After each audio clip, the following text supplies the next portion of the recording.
This is going to be a great exercise or drill to build end range hip internal rotation strength.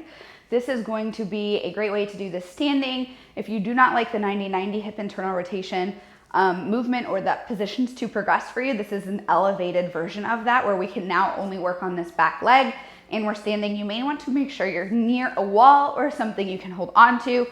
But the goal of this exercise is going to be finding that position where you're really close to your end range. So as I'm rotating here, I'm rotating into hip internal rotation, that you are close to the end, but you are able to contract your hip internal rotators here. So they're gonna be on the side of your hip, and rotate that thigh bone to lift the ankle off the ground. So if you can go all the way here and lift, cool. I cannot, that's too hard for me. So I'm gonna find a position where I can squeeze, rotate, lift, and hold, but it's difficult. So I should only be able to lift that back leg about an inch off the ground or enough for me to slide my hand under it. So one more time, we're gonna create some tension in our abdomen, take a nice sniff of air. We're gonna find those muscles, make our ankle light on the ground, rotate that thigh up, and lift the ankle off the ground and hold for the prescribed amount of time, usually 3 to 5 seconds,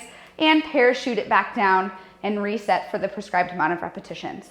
What we want to make sure we are not doing is hiking the hip or having pelvis motion here, because that is involving our spine, and that's no longer going to be a hip internal rotation only drill, which is the point of this exercise. The other thing to make sure you're doing or not doing is make sure we are not bending the knee or rotating at the knee. You don't want to be trying to use momentum either. We really want to create lots of body tension.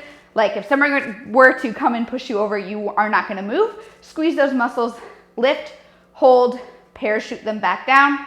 That's how you're going to get the most out of the exercise and therefore be able to really build your hip internal rotation strength.